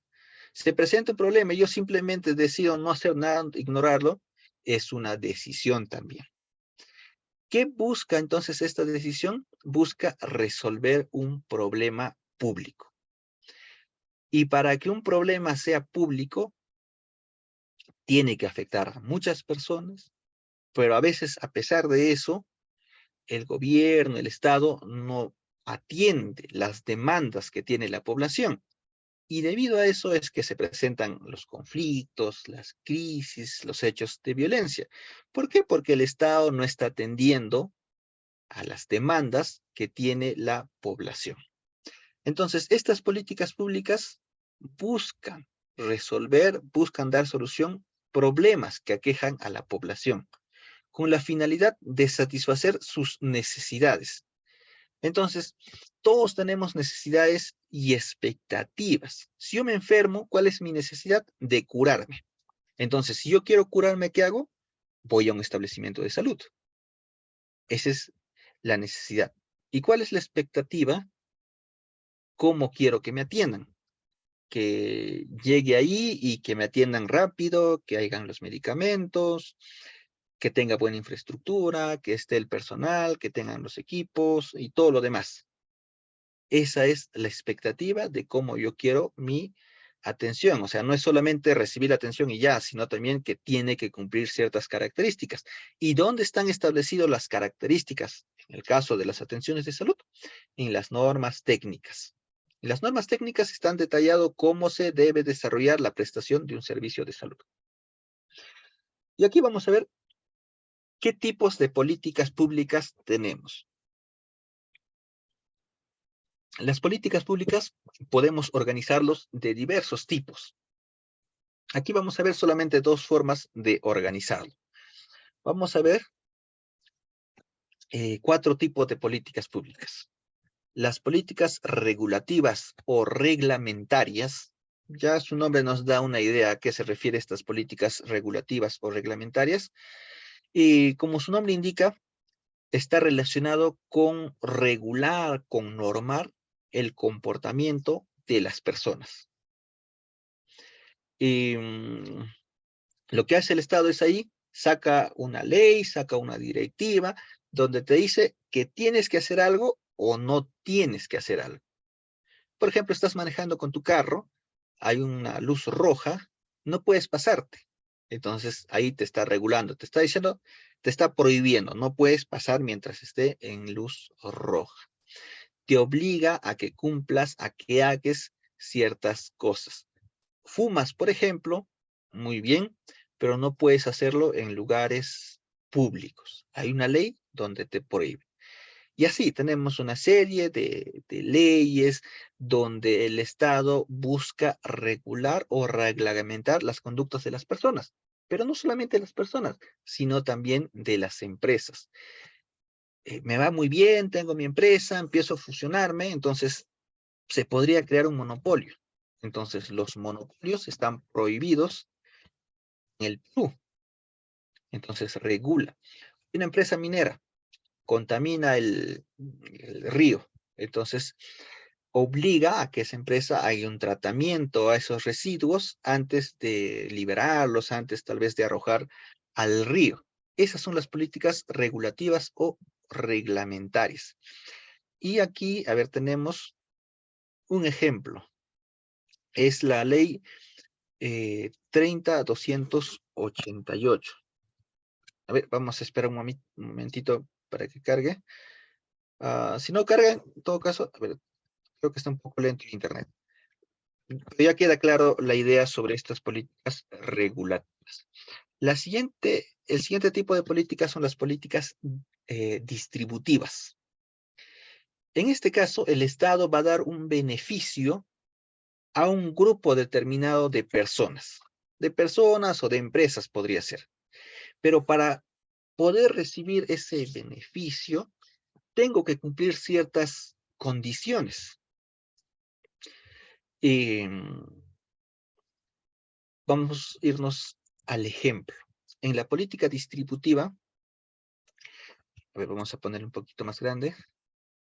En la política distributiva nos menciona que el Estado da beneficios a un grupo de personas o empresas, podría ser, pero van a cumplir ciertos requisitos. Entonces, en el tema de la pandemia, sucedió de que el Estado o el gobierno apoyó con el tema de la reactivación económica. Les dio préstamo con muy bajos intereses para que no quiebren. Sin embargo, eso no pudo beneficiar a todos, porque hubieron sectores que estaban más maltratados, mal golpeados, más afectados que otros sectores, como en el tema del turismo o los restaurantes. Entonces, para evitar la quiebra de este sector, ¿qué hizo el Estado? Sacó una ley. Y esa ley, ¿qué dice? Acá vamos a poner un poco más grande. Dice que el impuesto general a las ventas que van a pagar las empresas que se dedican a restaurantes, hoteles y alojamientos turísticos, por IGB van a pagar solo un 8%. Entonces, tiene que suceder algo para que el Estado pueda beneficiar a este grupo de empresas. Lo mismo sucede en otros sectores, lo mismo sucede en grupos vulnerables, donde cumpliendo ciertas características, el Estado les da algún beneficio. Esa es la política distributiva. El otro tipo de política que tenemos es la política redistributiva. Con este tipo de políticas, lo que hace el Estado, como su nombre indica, es redistribuir los recursos públicos. Los recursos públicos va a redistribuir a grupos de familia, grupos de personas que tengan ciertas condiciones. Puede ser de pobreza, puede ser de vulnerabilidad. El más claro ejemplo aquí están los programas sociales. Los programas sociales, aquí tenemos algunos programas sociales. Estos programas sociales que estamos viendo aquí, lo que hacen es una parte de la riqueza o de los ingresos que tiene el Estado, le da a estas personas. En algunos casos de manera directa, les da un dinero como pensión 65, juntos, contigo. O en otros les da como bienes, caliguarma, para que puedan cocinar, por ejemplo. O en otros les da capacitación, como el caso de Foncodes. Entonces, pero tienen que cumplir ciertos requisitos. Son grupos vulnerables, son grupos en extrema pobreza o pobreza. Entonces, ese tipo de políticas redistributivas, un claro ejemplo, es a través de los programas sociales. Y el último tipo de políticas son las políticas constitutivas o constituyentes. Este tipo de política es en el que menos participación nosotros tenemos, porque está referido a cómo se organiza, cómo se estructura, o los cambios o manejos que sucede en el Estado.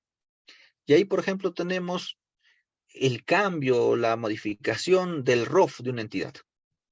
Cambiaron el ROF de un ministerio. Ya, pero eso a la población, a la ciudadanía, no le da mayor importancia, porque la ciudadanía se preocupa de cómo va a recibir el servicio. Cómo te organizas internamente ya es asunto de la entidad. Entonces, este tipo de políticas constitutivas o constituyentes son en las que menos participación tiene la sociedad. Aquí tenemos un ejemplo, creo que este es de un ROF. A ver, vamos a ver. Sí, aprueban el ROF de la Superintendencia Nacional de Bienes Estatales. Entonces, todas las entidades tienen su ROF, por ejemplo. Entonces, eso constituye este tipo de políticas. Ahora, otra forma de organizar a las políticas es a través de niveles. ¿Qué significa? Que hay políticas que están más arriba y hay otros que están más abajo, van descendiendo hasta un nivel institucional. Y aquí tenemos estas políticas. En el caso del Perú, a ver, aquí vamos a ponerlo un poco más grande. Ya. En el caso del Perú, las políticas que están por sobre encima de todas las políticas son las políticas de Estado. Luego le siguen las políticas nacionales. Luego, el gobierno que ingresa prioriza. De todas esas políticas que tengo, priorizo. ¿Cuáles van a ser las políticas que yo voy a priorizar de acuerdo a su programa de gobierno que pudo haber tenido? Hace esa priorización.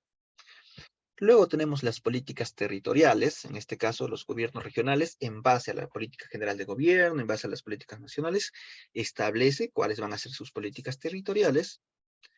Y finalmente tenemos la política institucional. ¿Qué quiere decir esto? Que cada entidad tiene también su propia política. Entonces, vamos a ver cada uno de ellos. A ver, en primer lugar tenemos las políticas de Estado. ¿Quién elabora estas políticas de Estado que son a muy largo plazo? ¿Quién lo elabora? El Foro del Acuerdo Nacional. ¿Se acuerdan? Lo vimos hace ratos, este Foro de Acuerdo Nacional que está integrado por la sociedad civil, por los partidos políticos, por los 3 niveles de gobierno. Este Foro del Acuerdo Nacional son los que elaboran las políticas de Estado, que son políticas, como menciono, a largo plazo, a muchos años. Son las políticas que guían, que rigen el quehacer del Estado. Pero aquí hay un punto que quiero resaltar. Es que estas políticas de Estado no tienen carácter vinculante. ¿Qué quiere decir? Que no son obligatorios. ¿Cómo te das cuenta de eso? Que no hay ninguna ley que te diga o que mencione políticas de Estado. En algunos decretos menciona políticas de Estado, pero en la mayoría no. Entonces, como no hay ley, como no hay decreto supremo que trate o que te diga que tienes que cumplir estas políticas de Estado, aquí menciona que no tienen carácter vinculante, pero sí sirven como guía para la gestión pública. Estas políticas de Estado están agrupados en 4 ejes temáticos: democracia y Estado de Derecho, equidad y justicia social, competitividad del país y Estado eficiente, transparente y descentralizado. Este es un link donde tenemos a esas políticas de Estado. En total, ¿cuántas políticas tenemos? Tenemos 35 políticas agrupadas en estos 4 grandes grupos. Aquí están las 35. Y si queremos conocer a detalle cada una de estas políticas, es simplemente darle clic. Por ejemplo, quiero el fortalecimiento, le voy a dar clic y me va a mandar a un detalle de lo que es esta política. Entonces, cuando tengamos un poco más de tiempo, es interesante leer cada una de estas 35. No es una lectura pesada, es bastante resumido en realidad cada una de estas políticas. Luego tenemos las políticas nacionales. Estas políticas nacionales se van a trabajar en marco a las políticas de Estado y van a atender a las necesidades, bueno, a la identificación de problemas o necesidades que tiene la población. ¿Quiénes elaboran, quiénes se encargan de las políticas nacionales? Son los ministerios. Entonces, los únicos que tienen competencia para diseñar, para formular, para implementar, para hacer seguimiento, para evaluar las políticas nacionales, son única y exclusivamente los ministerios. ¿Qué significa? Que los gobiernos regionales no pueden diseñar, no pueden elaborar políticas nacionales. Solo le corresponde a los ministerios. Pero su cumplimiento o su implementación es a nivel nacional. Todos los niveles de gobierno tienen que implementar estas políticas. Y dentro tenemos las políticas sectoriales. Como su nombre lo indica, forma parte de un sector. Puede estar relacionado a una actividad económica o a una actividad social en específico. Podría agruparse lo que es el ámbito público o lo que es el ámbito privado. Y aquí tenemos un listado, este es un link de todas las políticas nacionales. Este es un archivo, vamos a esperar que carguen. Este es un enlace que da CEPLAN, donde tiene consolidado todas las políticas nacionales que tenemos en el Perú. ¿Y cómo accedemos a esto? Es simplemente aquí, donde dice descarga el Excel completo. Le das clic, se va a descargar un Excel. Y en ese Excel tú vas a poder ver todas las políticas que tenemos actualmente, quién es su ente rector, en qué norma se ha aprobado, si es sectorial, multisectorial, aquí lo podemos ver. Este es un repositorio de todas las políticas nacionales. Ahora, para este tema de las políticas nacionales, CEPLAN ha tenido bastante énfasis. A este tipo de políticas es en el cual CEPLAN le ha dedicado bastante tiempo y ha diseñado una serie de guías. Y aquí vamos a verlo. Tenemos estas guías. En primer lugar, tenemos la guía de políticas nacionales. Esta es una guía del 2018 y vamos a ver luego que está en procesos de actualización. En esta guía de las políticas nacionales, CEPLAN nos da todo el paso, el detalle de qué debemos realizar para poder elaborar una política nacional. Yo quiero trabajar una política nacional. ¿Qué tengo que hacer? En primer lugar, diseñar. Ya, pero para diseñar, ¿qué tengo que hacer? Tengo que delimitar el problema público. ¿Qué más tengo que hacer? Tengo que definir cuál es el problema público. Luego tengo que determinar el futuro deseado y luego plantear las alternativas de solución. Este corresponde a la primera etapa del diseño. ¿Qué más? Luego, ¿qué corresponde? La formulación. En la formulación tengo que establecerme los objetivos, pero para poder medir el avance de esos objetivos, ¿qué necesito? Indicadores. Y para estos indicadores, vamos a ver luego que también hay una guía propia. Luego tengo que establecer lineamientos, y una vez establecidos los lineamientos, tengo que ver como entidad qué cosa doy, o como sector, mejor dicho, cuáles son los bienes y servicios que doy a la población. Y tengo que identificar otras políticas. O sea, aquí no sirve de que yo diseño mi política solamente como sector y ahí terminó. No, tengo que identificar y qué otras políticas de los otros sectores tienen participación en la política que yo estoy trabajando. Luego de eso seguimos a la tercera etapa, que es ya implementar esa política. Y para poder implementar, tengo que ver en qué niveles se va a implementar. Solamente en gobiernos regionales, también en los gobiernos locales, tengo que identificar eso. Y finalmente tengo que articular. ¿Cómo articulo? ¿Cómo articulo las políticas? Mejor dicho, ¿cómo implemento las políticas? A través de los planes. Y la última etapa es el seguimiento y evaluación. Entonces, aquí ya tenemos una guía donde te dice todo lo que tienes que hacer para poder elaborar tus políticas nacionales. Esta es la primera guía. La otra guía es para la elaboración de indicadores. Esto lo trabajaron el 2021. O sea, elaboro mi política, elaboro mi objetivo, pero ahora tengo que elaborar mis indicadores. Entonces, aquí tenemos toda una guía de cómo elaborar estos indicadores. Luego, para finalizar, ya una vez que se empieza a implementar las políticas nacionales, tengo que hacer un seguimiento y también la evaluación. Y para eso también CEPLAN ha diseñado una guía de seguimiento y evaluación de estas políticas nacionales. Entonces, como podemos ver, CEPLAN ha dado bastante énfasis a las políticas nacionales. Está en proceso de actualización la guía de políticas nacionales. Esa que vimos del 2018, actualmente está en proceso de actualización. bien, me parece muy bueno que se esté dando énfasis, que se esté trabajando, porque las políticas nacionales son algo clave para mejorar el tema de la gestión pública. Aquí tenemos un ejemplo que no vamos a detallar, ya cuando ustedes tengan el material pueden verlo más a detalle. Un ejemplo, eh, un ejemplo de política. Tenemos una serie de políticas en ese listado que aquí estoy mostrando de políticas nacionales.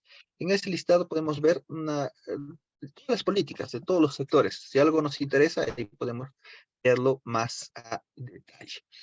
Ya. Entonces, aquí hemos visto las políticas nacionales. Ahora, esto sí va a ser más corto, tenemos a la política general de gobierno. Cuando ingresa un presidente para un periodo de gobierno de 5 años, tiene que elaborar su política general de gobierno. Ingresa, da el mensaje a la nación y tiene un plazo de 40 días para decir cuáles van a ser sus prioridades de gobierno. Ahí tiene que determinar cuáles van a ser sus ejes de intervención, cuáles van a ser sus prioridades, porque en 5 años no se va a poder solucionar todos los problemas. Entonces, ¿qué hace el gobierno? Dice, en estos 5 años yo voy a ver estos problemas. Estas políticas van a ser mis prioridades. Y eso luego es reflejado también en el presupuesto. El presupuesto básicamente está constituido por las prioridades que tenga el gobierno. Si el tema es, por ejemplo, el tema social, como lo fue del expresidente Castillo, se ha incrementado bastante el presupuesto para lo que son los programas sociales. Pero estamos en un contexto de reactivación económica. Entonces se ha dado presupuesto también a ese tema de la reactivación económica. Entonces, eso lo vemos plasmados aquí. El primer eje, ¿cuál es? Bienestar y protección social. Ya, entonces, ¿qué significa eso? Que se está dando presupuesto todavía para lo que es salud, para los programas sociales, porque se busca esa protección social. Luego el tema de la reactivación económica. Sí, se ha dado préstamos, se ha dado bastante énfasis. Ahora se ha prorrogado la devolución de los préstamos que se dio a través del programa de Impulsa Perú, si no me equivoco, que se dio créditos con bajos intereses. Entonces, aquí tenemos cada uno de los ejes de gobierno. Pero no significa que cambió de presidente, ahora tenemos una presidenta, no significa que se vaya a trabajar una nueva política general de gobierno. No, la política general de gobierno es para el periodo de gobierno, para los 5 años. Entonces, el actual gobierno tiene que ceñirse a esta política que ya está aprobada para el 2021 hasta el 2026. Ahora vamos a pasar y ahí lo vamos a dejar, con esto terminamos con las políticas territoriales. Aquí nos quedamos en las políticas territoriales. A ver, para hablar de las políticas territoriales tenemos que tener en consideración que el Estado peruano es unitario y descentralizado. ¿Qué significa? Que hay un solo Estado. Puede ser una municipalidad en zona muy alejada, pero pertenece al mismo Estado. El hecho de que sea descentralizado significa que el poder, el gobierno, se ha distribuido. Entonces, el gobierno se ha distribuido en 3 niveles. Hay un gobierno nacional, hay un gobierno regional y hay un gobierno local. Y cada uno de estos, si hablamos de los gobiernos regionales y los gobiernos locales, tienen autonomía. Tienen una autonomía política. ¿Qué significa? Que los gobiernos regionales y los gobiernos locales se organizan como ellos consideren mejor. Es por eso que en algunos gobiernos regionales existe, hablando de las direzas o de las direcciones regionales de salud, direcciones regionales de educación, por ejemplo. En algunos gobiernos regionales tenemos dirección regional de educación o dirección regional de salud. Y en otros gobiernos regionales tenemos gerencia regional de salud o gerencia regional de educación. Entonces, no es la misma estructura. El hecho de que sea una gerencia y el otro que sea una dirección tiene marcadas diferencias. En algunos gobiernos regionales tienen unidades ejecutoras multisectoriales que agrupan agricultura, educación, salud. Y en otros, lo que es salud, es educación, son unidades ejecutoras distintas. Entonces, deciden, tienen esa autonomía de cómo organizarse, deciden ellos mismos a quién nombrar como director, como gerente, es decisión. En la parte, lo que me he referido es la parte administrativa. En la parte económica es que pueden recaudar sus propios ingresos. Tenemos los tributos o los impuestos municipales. Entonces, si ellos recaudan una gran cantidad, bien por ellos, van a tener sus propios recursos para sus intervenciones, tienen esa autonomía. Y también tienen su autonomía política. ¿Qué quiere decir? Que los gobiernos regionales y los gobiernos locales pueden priorizar ellos mismos cuáles van a ser sus políticas que ellos van a implementar en su periodo de gobierno. Eso se refiere a la autonomía política. Pero esta autonomía será eh, al 100%, ellos pueden decidir tal como quieren. No, esta autonomía se limita a los asuntos de su competencia. ¿Qué significa? En la autonomía administrativa, por ejemplo, ya ellos pueden designar a su director de presupuesto, por ejemplo, ya. Pero ellos no pueden decir, ¿sabes qué? A partir de la fecha ya no vamos a tener una oficina de contabilidad o ya no vamos a informar la parte contable. No, es un tema administrativo, pero que sí o sí se tiene que cumplir todos esos procesos establecidos por el Sistema Nacional de Contabilidad. Entonces, es limitado a los asuntos que le corresponde al gobierno regional o al gobierno local. Lo mismo en el ámbito económico. No puede haber un gobierno, una municipalidad que diga, a partir de la fecha voy a subir el impuesto predial. No, no puede haber, porque los impuestos se suben, se modifican por ley. Entonces, esta autonomía que ellos tienen no es absoluta. Lo mismo en el tema político. Ellos pueden establecer sus prioridades, su política, pero tienen que sujetarse a la política general de gobierno, a las políticas nacionales, al Plan Estratégico de Desarrollo Nacional. Tienen que sujetarse a esas políticas. Aquí tenemos un ejemplo. Cajamarca, por ejemplo, ha aprobado su política regional de la persona con discapacidad al 2030. Es una política. Sin embargo, aquí viene una crítica, que no tenemos una guía que te diga cómo elaborar esta política territorial.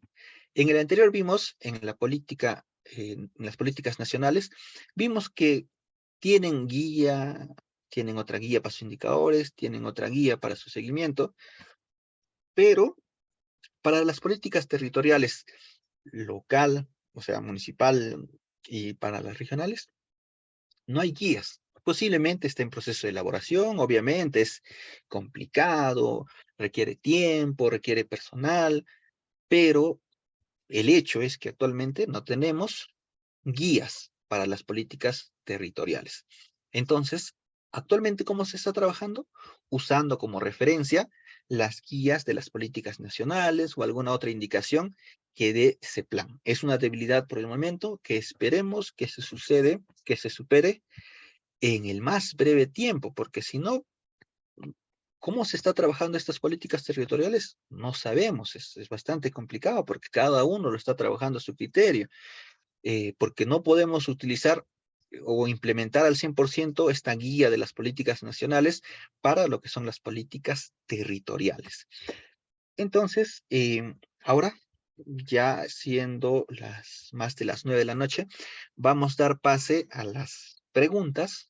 El día martes que está programado, vamos a continuar con la política institucional y luego de eso vamos a continuar con los planes. En los planes vamos a ver ya nos vamos a centrar en lo que es el PI y el POI y luego vamos a ver ya la parte práctica. del CEPLAN y cómo ingresar los datos y cómo hacer también las consultas en el CEPLAN. Entonces, vamos a dar un... Marjorie, no sé si estás para poder dar pase ya a las preguntas.